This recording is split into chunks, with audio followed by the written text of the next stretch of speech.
Hi, today we're going to talk about the gun buyback program, and we have two very important people here.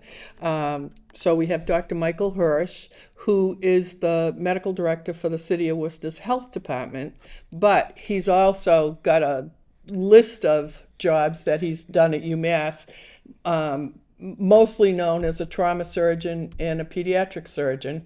But tell us a little bit about what you do now. Well, now I work on the medical school side in the Office of Admissions, interviewing prospective medical students. And on the surgery side, I am the Chief Quality Officer for the Department of Surgery. I hung up my scalpel and stopped my trauma responses in the end of 2022. So you get to sleep at night. I do. I do. And we have John Hayden. Now, John is a blacksmith, but I heard that you were an engineer by trade and you self-taught to become a blacksmith. Yes, so I'm a retired chip designer engineer, but in my family, on my mom's side, there had been blacksmiths and metalworkers, and I took that up as a hobby about 20 some years ago and really enjoyed it. And you now are the co-founder with Carl West of Prospect Hill Forge. Right. I used to have a forge in my backyard when I lived in suburbia, but when we moved into Boston, I had to give that up, and I gave my forge to Prospect Hill Forge in Waltham, which is a great teaching smithy, and Carl West is one of its co-founders. Now, in 2018 or 2019, I read about a program called Guns to Gardens that was founded in Colorado by a couple of guys that came up with the idea of holding gun buybacks and turning the firearms that were received into garden tools. And sitting at the pub with my wife, I thought this is something I could really do. And with a little bit of research, it wasn't hard to spot Dr. Hirsh here as your pretty prominent figure in injury prevention in eastern Massachusetts, and reached out, and you were kind enough to talk with me back then. And so I just asked if I could lend my support to the work that you were already doing all these years. So now on December 13th, there's going to be a gun buyback day, and there are several police departments involved. It's a Saturday, so there are a few that have the schedule of from 10 a.m. to 12 noon, which is Charlton Police, Fitchburg Police, Milford Police, and Northboro Police. And then Worcester in City Welding and Fabrication, which is on 10 Ararat Street in Worcester, are also participating in the gun buyback day, and they are open from 9 a.m. to 1 p.m. Now, tell me a little bit about what the gun buyback program actually is. I have the long version and the short version. I'll give you the medium version. So, many people who know me know that I lost my best friend in 1981 when I was a resident at Columbia to gun violence. He was shot right in front of the hospital, and I had the unfortunate duty of trying to resuscitate him. I was unsuccessful. At the time, the chairman of the Department of Surgery, for whom I worked, brought Sarah Brady, the wife of Jim Brady, the press secretary for President Reagan, who had taken a bullet in the head in an assassination attempt on President Reagan about 6 months before my friend was killed. Mm-hmm. And she was the person that first talked about what's called lethal means access reduction. That if you could reduce the circulating number of firearms, we would see a diminution in firearm injury and death. I really took that to heart, but it took me a little while. I was just a resident at the time, then a fellow. Finally, in Pittsburgh, where I was attending in 1994, I started a gun buyback program. And the principle is pretty simple. We appeal to people, not that guns are bad, not that the Second Amendment is wrong. It's just that a gun in the home increases the risk of somebody in the home being injured by a gun. And there are other mitigating factors that even raise that risk further. If you have an inquisitive toddler running around the house who's looking in every drawer, they'll find a gun and can shoot it. If you have a depressed teen, a demented or depressed elder, if you are going through a situation of domestic discontent / violence, a spouse will grab the gun in a moment of rage. So all of those factors raise the likelihood that this gun in the home is unsafe. So we appeal to those people. If you can't keep the gun locked, unloaded, and away from children or any of the people in your home that you might be worried about getting a gun, bring it in, and we'll give you a gift certificate instead of you having this worry in the back of your mind. So it takes a lot of moving parts to do a gun buyback. You have to have a cooperative police department, and you mentioned that we have 5 just here in Worcester. We're actually doing this in a coordinated way with gun buybacks in Colorado, San Francisco, Redwood City, California, and in Arizona this year, all on the same day, on that December 13th. So it's a National Gun Take Back Day. It is. Pretty it is. much. And then I love that term, Don. I'm glad you said it, because you know how the DEA does their drug take back day? And I know when I was the medical director for our consortium of towns, that Shrewsbury always had the biggest collection every time there was one of those drug take back days. Yeah. Tons of unused opioids and thyroid medication, all the things that if a kid got into, they would poison themselves and stuff.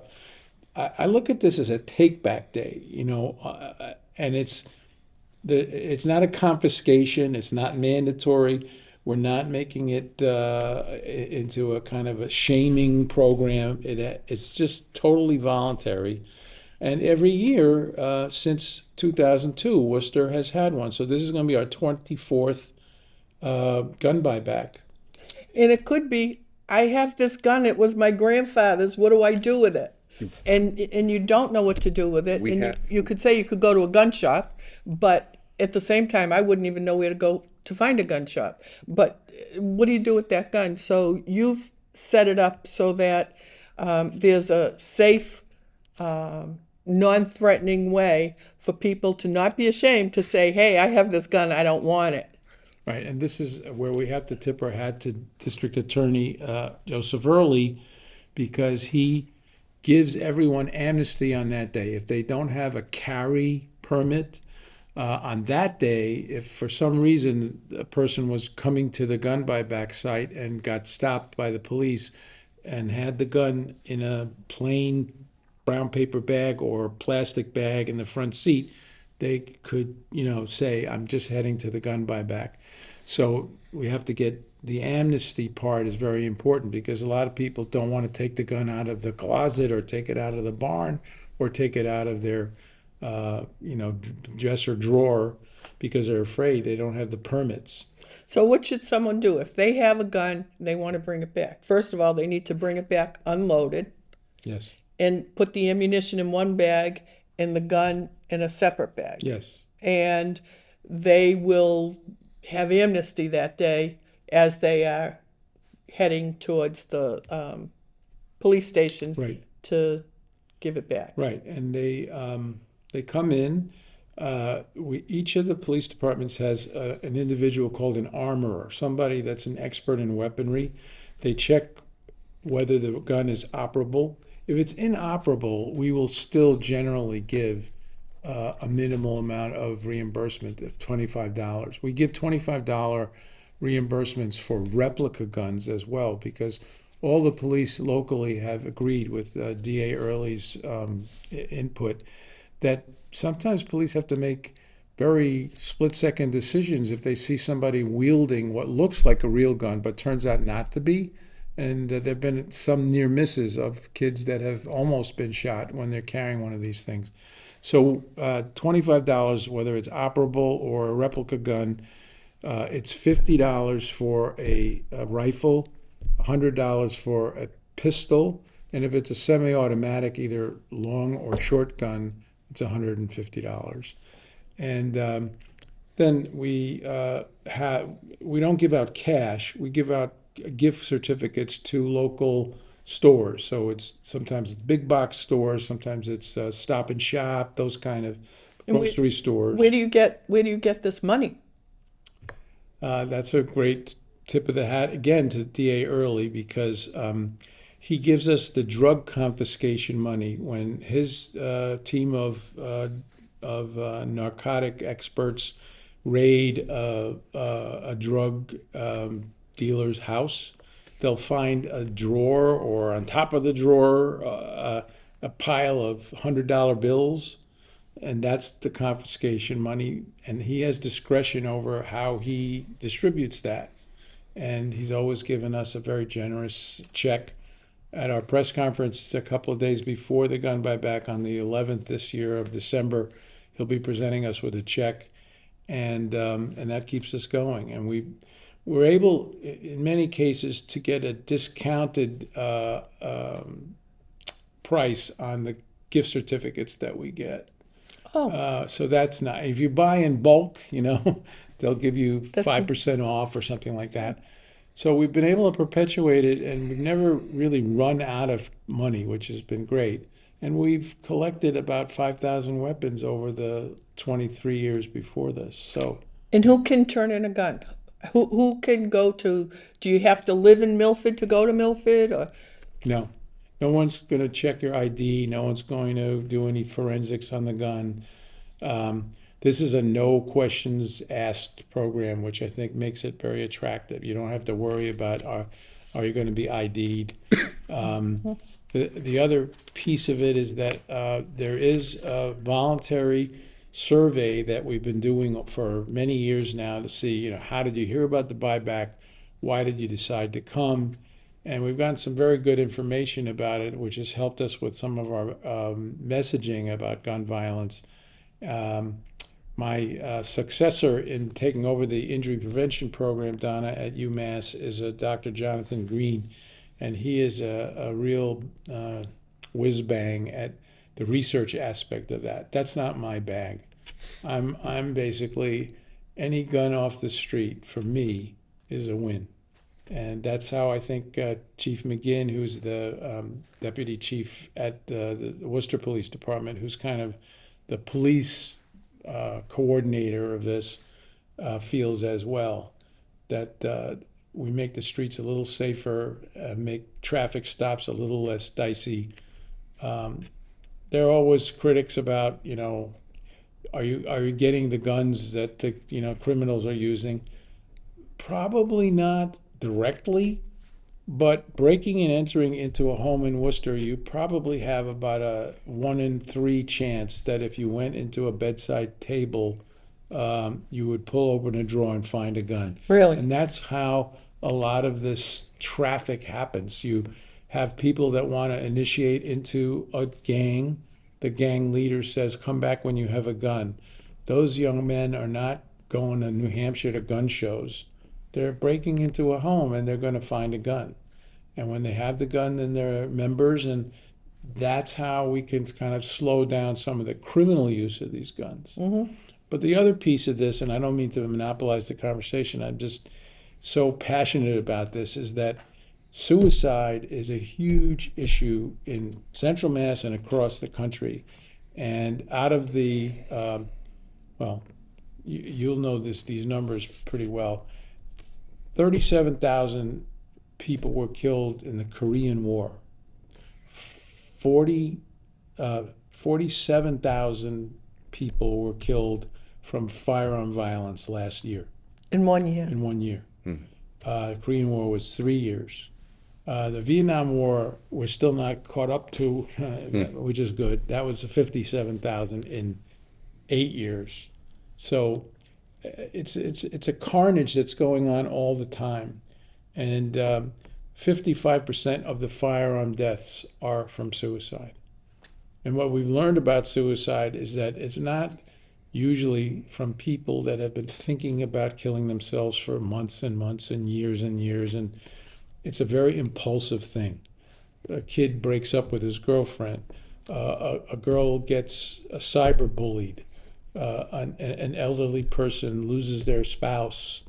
These are the things that get them into that dark hole that they feel the only And if way I to may, get out is.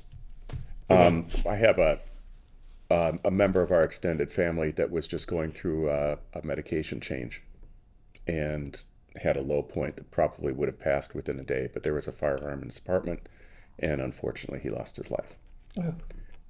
So again, it's impulsive and so forth, and if the firearm had not been there, things would have turned out differently somehow, I like to think. So that's how I have kind of looked at this. I know there are a lot of people that say we're coming after guns from a Second Amendment standpoint. We're not. There's nothing political about this. This is No, all about no. gun safety. Yeah, and the police are demonstrating their support. And I think that they're really the experts on weapons, and they're all gun owners themselves. And this just reinforces a lot of the safety issues too. Like we give away at the gun buybacks trigger locks as well. So that- you don't have to be returning a gun. You can just go to this gun buyback and they have the locks available and you can just get them there for free if you need them. That's right. So it's That's right. another method to promote gun safety. Yes, absolutely. So this is sponsored by UMass Memorial, the Worcester Police Department, the District Attorney, Joseph Early. Who am I forgetting? Anyone? The Department of Public Department of Health. Public Health, because it is a public health issue. Yes. And certainly your group is, We're volunteers. your volunteers, but very much supporting the process. Yes. So tell me a little bit about what the process is. So you get the guns, the police department gets the guns, then what happens? So usually what happens is on the day of the retrieval, especially at the Ararat Street site that you mentioned, the foundry, we cut the guns up to the specifications of John and his blacksmiths so that they can start working on the guns as soon as the day is over. So it goes from guns to gardens. Right. And then with the gardens, then we'll skip just for a second. After the guns become tools, what happens? So the tools we distribute to local community gardeners. We have the community gardeners get the produce from their hard work with the tools, and the community gardeners will generally donate back to the food banks for the Worcester County, Middlesex County, so it's in its imagery. It's really like beating your swords into plowshares, like Isaiah said, and we think it's a very compelling kind of imagery, especially when John is there in person doing his forging. He doesn't just forge garden tools, he also has forged some amazing works of art that are really striking to see. So what's the definition of forging? Forging is a transformation. It's taking a piece of metal that's in one shape, working it in a hot fire, and turning it into something else. So when these ground up materials get to you, tell me what you do. So basically what we do is we let the folks at City Welding, the central location where we gather all the firearms, we have the detectives, the armorers process them to make sure that they're safe. Metal worker there will disable the weapon in a hydraulic press or chop saw. And then we might get something that looks a little bit like this. This is a piece of a shotgun barrel. We might get the whole barrel. As well as the wooden parts. We try not to leave anything behind. So then, now it's scrap metal. So it's not anything that we, have to, track or worry about, licensing or carrying. It's just pieces of metal.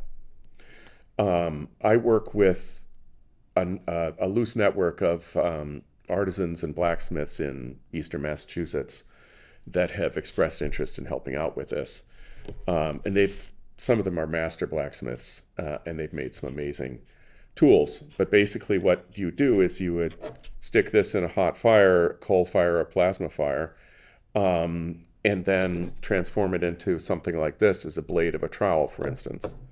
And then if I take this wooden part here, cut blocks out of it, put it on a lathe, I might get a knob that looks like this, and make a nice tool out of it. Now these two that I brought with me here, I made on Sunday. And I couldn't get to the lathe station was down, otherwise I would have made the knobs. But one of the things that we always like to do is to leave some element of what it was. And so if you take that, you'll see that there is the end of a barrel, and that's where the gun sight bead was. Wow. This one, Doctor, if you look at that and squint, you can see the print on there saying, that it was a firearm. Oh, yeah. Because the important thing that we want to say, and that I hope to contribute with our efforts to Dr. Hirsch's program, is that for any gun owner out there, or somebody that finds themselves in possession of a gun, or cleaning out grandfather's barn or whatever, and you have that moment where you have a firearm that might be a finely machined instrument, and you have that thought of, what do I do with it? And we want you to know that you're in control of that decision. We're not at all trying to say we want to take that from you, but you're in control. And one of the choices that you can make is to let our artisans turn it into something beautiful that feeds people. And I'm really happy to be partnering with the Youth Grow Urban Garden here in Worcester. They're an amazing organization of teen gardeners. And we did a workshop with them this past summer where they came to a location a makerspace where we had arranged some time. And dozens of these young, passionate, gardeners came, and they learned how to do this, as well as a bunch of other things. And they must have taken home a dozen tools that they made on the day. And that's what your choice can do, is if you want to, give a second life to the firearm you don't know what to do with, we can help you with that. It's going to go on and do better things. Pretty interesting. We have a group of medical students also that tend a community garden on the campus at UMass Medical School, using all these tools over the years. That's right. They were the first recipients. Yeah, and they pass it on from year to year to each succeeding class, and they give everything to the Worcester County Food Bank. So it's a really I don't know, joyful kind of a process. Something good comes from it. Yes. Whether, not that guns are always bad, but it could be a bad gun. It could be just a gun that was in the house from family, and from that still comes good. I mean, a gun is just a tool. It's a tool for making holes in things at distance, but it comes with significant, personal injury hazards. What we can do is we can say that tool can have a different, job. It can be out there, tilling the soil, or, trimming the harvest off of the branches. Here we're making a pair of shears. And it's a safer tool, because it's all about reducing the risk in your community. And lots of people want to make a difference in some way to the safety of their community. And the way I look at it is, each one of your decisions, just one gun makes a difference. So let me quote the fine Dr. Hirsh, because I found this somewhere. You said an unsecured weapon is a public health danger. And clearly you've talked about that today. And you have, I want to say, a pretty basic way of preventing gun violence without it being against anyone's gun rights. So we keep worrying about gun rights, but it's all about gun safety. I certainly respect, we have a very diverse community within the city of Worcester and beyond, and the Worcester County area has a lot of rural communities that it almost necessitates having a firearm because the police response time isn't that great, and we got bears in the woods, and we've got all different kind of threats. So I don't blame anybody for owning a gun, but with that ownership comes responsibility. And as we talked about, if you can't store it correctly, and you have these additional risk factors in your family, it's better for the gun to be in John's hands, being made into a tool, than in a closet where anybody can get it. So to be clear, the day the guns are collected, they're handled by the police department and disassembled. They're dismantled on that day. You know, And so by the time they get to you, they're of no use to anybody because and you're then going to take them and put them into the process. because I have a rule: I never take possession of a functioning firearm, and so only after it's been dismantled do I, because it's still potentially safety hazard, do I then accept it and pass it on to the network of other volunteers. So let's review the dates again. So on Saturday, December 13th, which is coming soon, the Charlton Police Department, Fitchburg Police Department, Milford Police Department, and Northboro Police Department are having this take-back program from 10 a.m. to 12 noon. And then the Worcester Police Department from 9 a.m. to 1 p.m. So if for some reason you can't get to one of these towns, you can always get to where the Worcester Police Department is, or to City Welding and Fabrication at 10 Ararat Street in Worcester from 9 a.m. to 1 p.m. Correct. So a lot of good things happening. And we hope if you have a gun that you don't want, or you need to find a way to get that gun to a safe place, please consider participating in the Gun Take Back Day. Thanks a lot, Donna, for having us. Thank you, My Donna. pleasure. My pleasure for sure. Thanks.